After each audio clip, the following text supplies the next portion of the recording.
here at Warsaw Caves today. It just took us about 2 hours to get here. If you're in Toronto, it may take you an hour and a half, and that's it. So it's pretty close.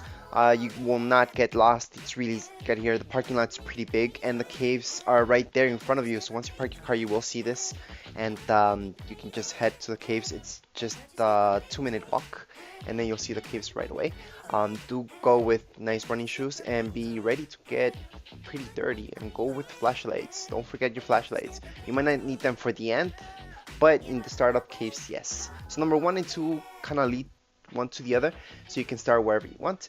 If you go into number 1, like right here, and you go to the right side, you will see that it leads you to nowhere. Basically, it leads you to a dead end, but it's really nice, and it's really cold down there, so be ready to get some mud on your hands because it does get a little bit wet. If you go to your left side, you will go to cave number 2, which is more spacious. As you can see, this is cave number 2. It's a little bit more spacious. You can walk. It's easier to get through. Okay, if you guys head the right way, you guys will not get lost, so don't worry about that. Just go with 2 flashlights at least, so 1 headlight and just a regular flashlight, and you guys will be fine. Here the spaces are kinda tight in some spots. Cave number 4 and 5, they connect to each other, but those are pretty much impossible. The cave that we're right here, it's pretty spacious. Some of the shots that we made, they're done where we had actually space to get the camera out and actually shoot some shots. It wouldn't take a big camera in there, so go with a GoPro or something really small. Number 4, like I said, it's really tight in there, so once you're in there, just be ready.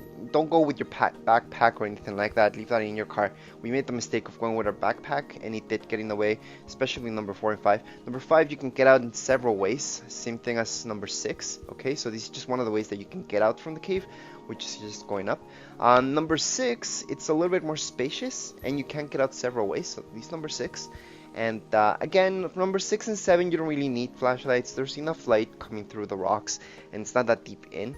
Number 7, there's space that you can keep going. You can get out before the end of it, so that way you don't have to crawl and get dirty. Because a lot of people didn't want to get dirty, but you won't get some mud on you if you guys go through the whole cave. Okay, and that's the fun part, so be ready to do that.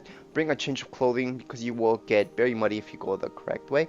And this is number 7, like I said, and I'm just crawling through this really tight space, and with the backpack, which gets in the way, but we did need the backpack just to carry a few extra flashlights. And yeah, you get dirty through these things. Anyways, once you're pretty much done with this cave number 7, which is the last one, you guys can head over to other places throughout the park. Okay, so it's a good thing to bring your bathing suit to go through to the beach. As you can see, the walking here is not the most comfortable, so be ready with nice running shoes. And you don't have to get in the caves if you don't want to. You can just walk around. It's fun anyways. You can just jump around.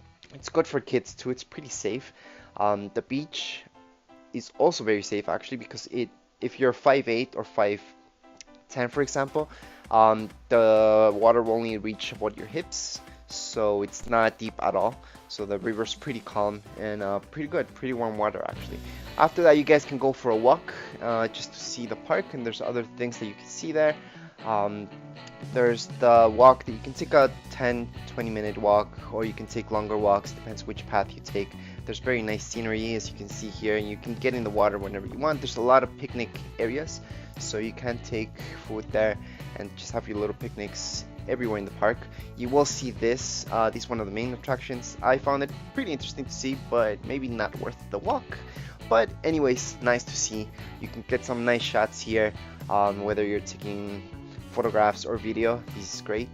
There's certain spots that you can climb, you can walk around. You don't have to stay in the main trail if you don't want to.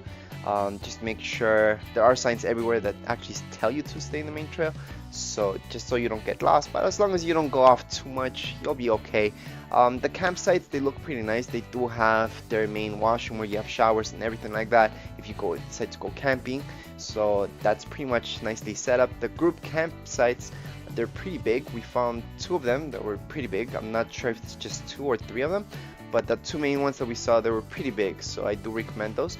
The boat launching I wouldn't recommend for big boats because it's not really a boat launching, it's just for your canoes, kayaks, and that's it. As you can see, there's no big boating here, and I wouldn't even bring a big boat here because it looks very shallow, the whole waterway.